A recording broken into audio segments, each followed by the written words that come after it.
Welcome to the Chemicals Dangerous Goods Placarding webinar. This is the second in the Chemicals series.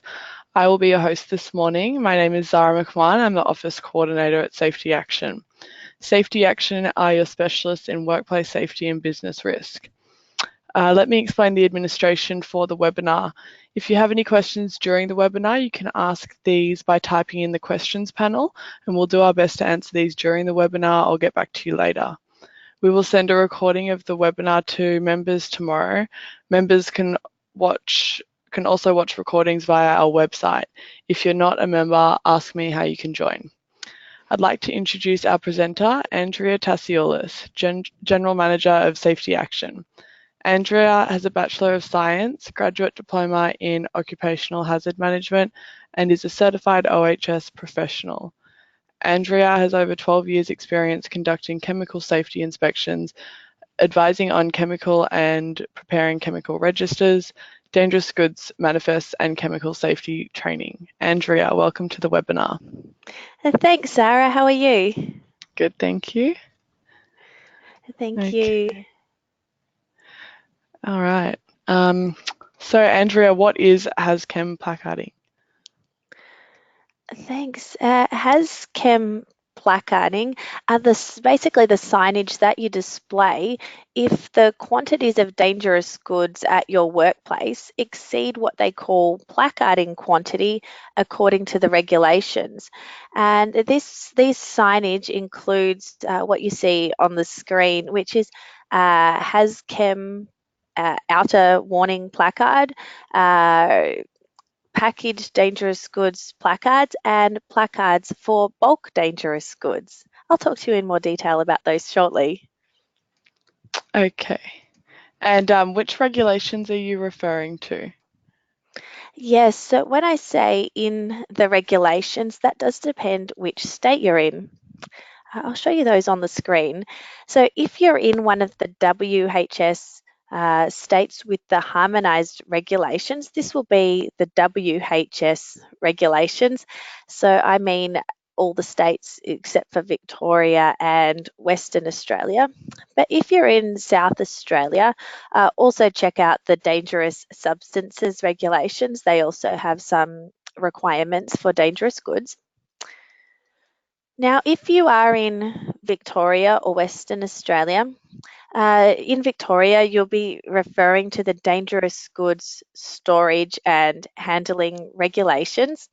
And in Western Australia, they're the dangerous goods storage and handling of non-explosive regulations. The states also have separate explosives regulations, which will tell you the requirements for placarding there. And if you're in New Zealand, you'll be looking at your health and safety at work regulations. Those are displayed on the screen. Okay. And can you explain what dangerous goods are? Yes, of course. Thanks, Zara. Now, I always do like to go back to the definitions because hazardous chemicals and dangerous goods placarding is just for the dangerous goods. And dangerous goods are those that have an immediate physical or secondary health impact, which means that the reason for placarding is to warn about these dangerous physical properties of the goods, especially to the emergency services if there was to be a fire at your workplace. I'll just remind you what hazardous substances are.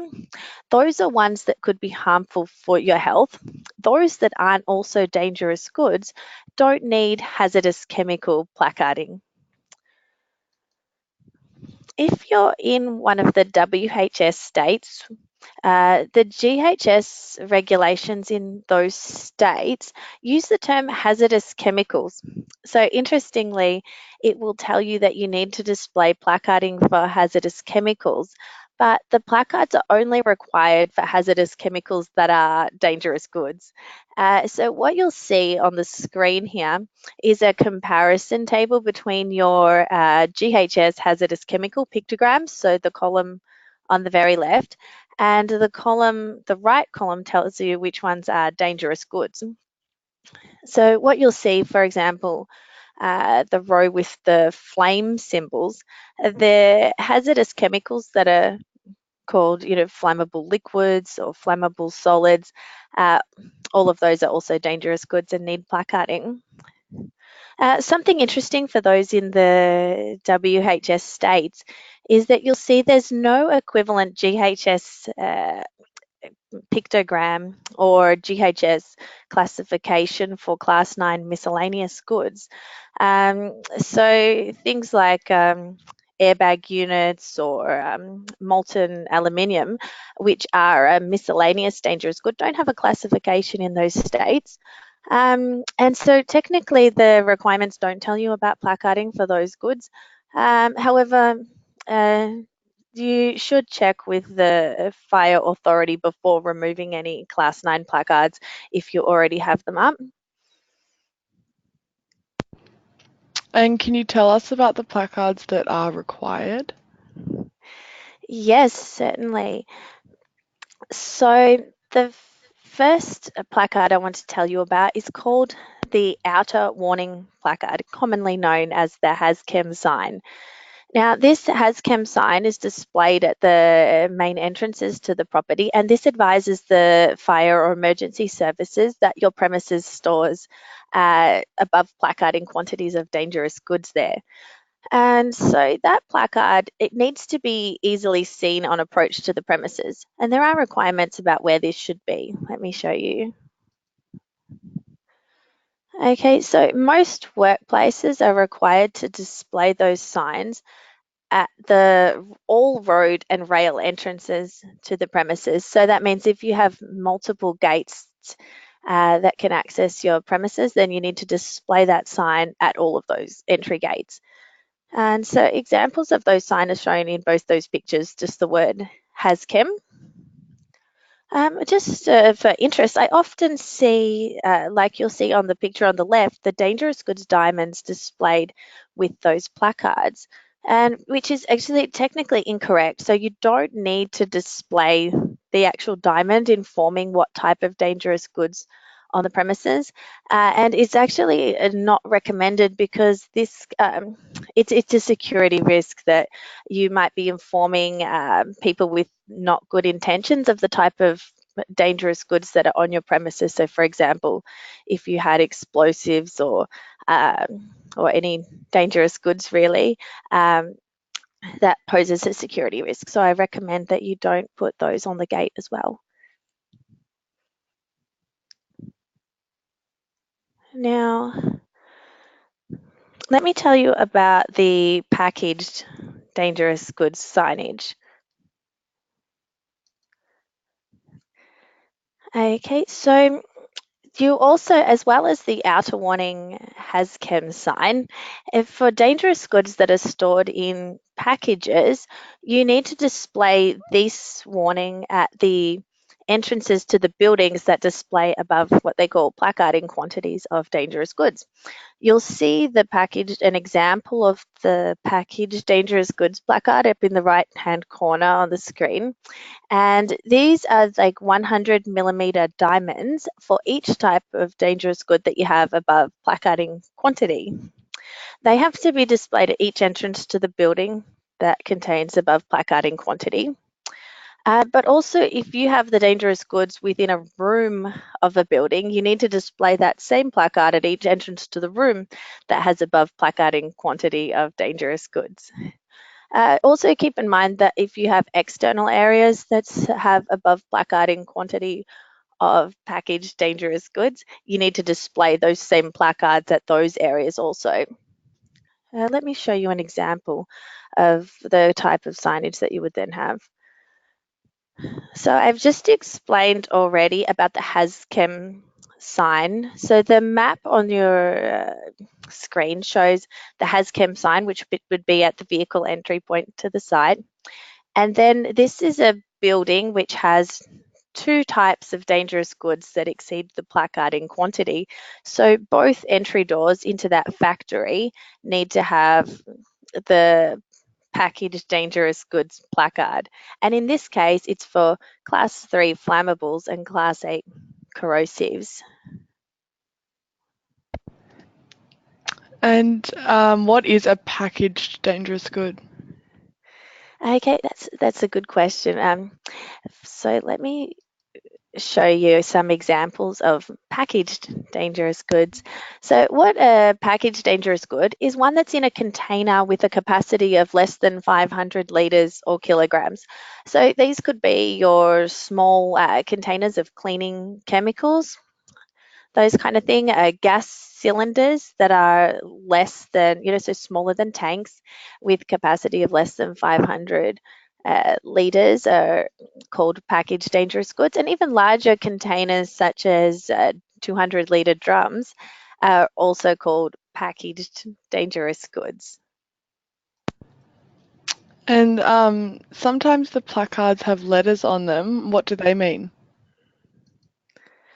Yeah, so when I go to workplaces, I often see the packaged dangerous goods placard, and like you'll see on the screen, I often see them with these letters. So you'll see some examples on the screen, such as 3WE.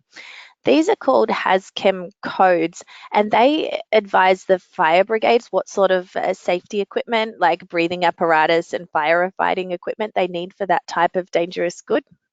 It's not a requirement to have those on the signs anymore. So if you see those now, you know what they are. But if your signage does not have those HAZCHEM codes, you don't need to update the signage to add those on. Okay. And how would I know if I need the placard? Yeah, what you'll need to do is calculate the total quantities of dangerous goods that you have. Let me show you some examples of how to do that. You need to firstly know the capacity of dangerous goods in each package. And depending on your type of package, will depend on how you calculate the capacity of that package. So if it's a solid, the capacity is the net mass of in kilograms of the goods in the package. If you have liquids, then regardless of whether that package is full or empty, you count the net capacity in litres of the package. So, for example, you'll see on the screen a container that has 945 mil capacity for liquid. And so you would count the total of that as 945 mil, although in litres would be 0.945 litres for the package. For gases, you calculate the water capacity of the cylinder. Now, to calculate the total quantity of dangerous goods, you need to know the total quantity of each class and packing group of dangerous goods. And where do you find the water capacity of a gas cylinder? This is a common question asked. The quantity of gas in a cylinder or tank is the water capacity, which means the number of litres of water that would be required to fill the cylinder, not the total capacity of gas that the container can hold. So, when to find the water capacity of the cylinder, look for the symbol WC on the vessel. So, this is often on the neck or on the foot of the gas cylinder. And if I have a lot of chemicals, how can I calculate the total? Yeah, what you will need to do is add up together the total amount of uh, each chemical and add them together. The best way to do that is sort them out by class and packing group, and then add up the totals of each class and packing group. So if you have your chemical register in Excel form, you can sort the chemical register by class and packing group. Or if you don't have Excel chemical register with all of that information captured on the register, which by the way, you don't have to keep all of that. It's not a legal requirement to have all that information on the register. You might actually do a physical count of the containers in each area. If you do have an Excel register, let me show you how you could go about sorting that register. So if you have a register that identifies the substances by class and packing group, and it includes the total quantity of each product, what you need to do is you can then use the sort function on Excel to sort by the class and packing group, and then just draw a line down, like at a cell, and calculate the total. So in the example on your screen, you'll see for class 2.1, there's 2 litres. For class 3, packing 2, there's half a litre. And for class 3, packing group 3, there is a total of 5 litres. Now what you need to do to determine if you need dangerous goods placarding is to compare your total quantity with the placarding limit thresholds in your state. So let me show the placarding limits for Victoria. Okay, and in Victoria, that's in Schedule 2 of the Dangerous Goods Storage and Handling Regulations. And you'll see the placarding quantities here. If you're in the WHS states, for example, your placarding quantities are listed also in the WHS regulations. What you'll see that's different though is that the name is listed according to their hazardous chemical name. So flammable liquids, instead of being called class 3, they're called flammable liquids.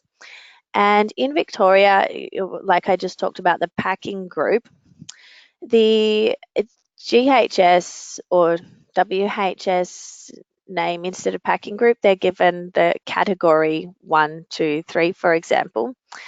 You might have a look at, there's a table for those states which shows you the conversion. So for example, a flammable liquid category 1 is a flammable liquid packing group 3 in the dangerous goods classifications.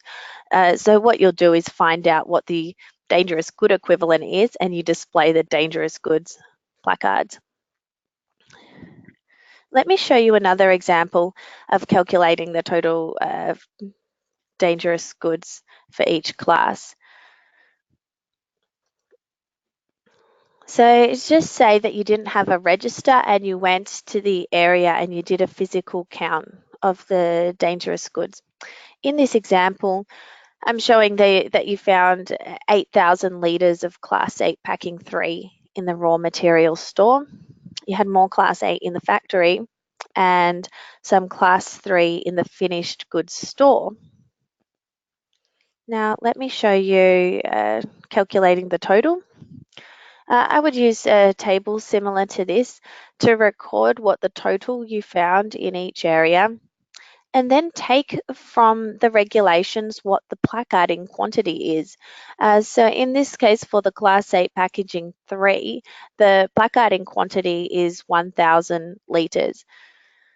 You can see that I've noted that the 8,000 litres in the raw materials store is greater than the 1,000 litres where placarding is required. So therefore, the packaged dangerous goods placard is required in that area. And this is the placard that is needed to be displayed. I've also shown the total building calculation. So let me show you this case. If your stores are completely separated by fire separation walls, and there's only one entrance, you can't access the other areas, you only need to display the entrances to that particular store. However, if those stores in the one building are not separated by fire separation walls, so I've just made some doorways in here on the diagram, you then would also need to display on the building the placards for all of the dangerous goods above placarding that are within that building. So on the table here, I've shown that if those stores are accessible through other parts of the building, you would need to placard the whole building for Class 3 and Class 8. Now let me show you another representation of the placarding required. So I'll take you back to where each store is separated by a fire separated wall. In that case, you would display each entrance with their relevant dangerous goods placard, and the vehicle entrances to the site would have the HAZCHEM placard. What is bulk DG and what placards are needed? Bulk dangerous goods are those in the large containers. So liquids in a container with a capacity greater than 500 litres, or solids greater than 500 kilograms. These are commonly tanks, or they could be other large vessels, and they require a bulk placard. The example is shown on the screen there. And let me tell you about the requirements for the bulk placards.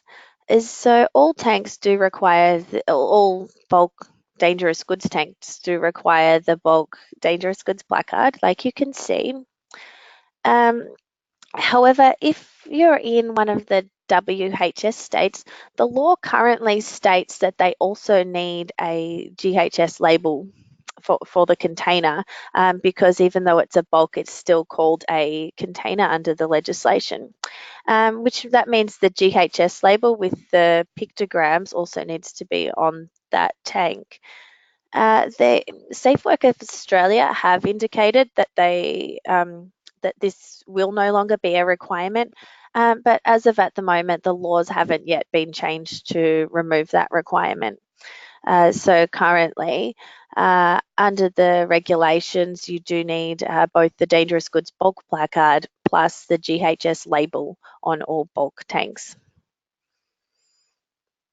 Now, some bulk size containers, for example, intermediate bulk containers, if they're labelled for transport and marked per the ADG code, then they don't need a bulk placard, as in the traditional bulk placard. The typical, the transport label that you see on the examples is adequate.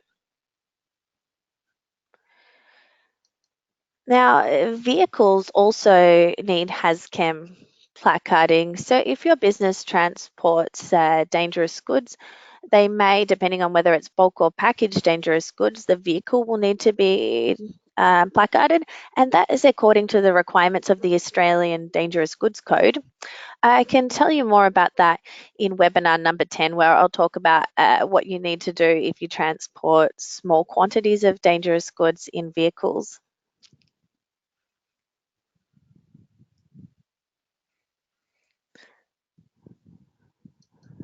Now, Zara, did we have any questions? Yes, there's one question here from Raymond, who asked, if I have chemical mixtures, does the tank need a placard? Oh, that is a very good question, Raymond. And the answer is yes, the same dangerous goods placarding does apply to mixtures in tanks or in any other container. But it does depend whether that mixture, whether the product is still classified as a dangerous goods when it's in the mixture. And the cutoff for dangerous goods classification does vary each product.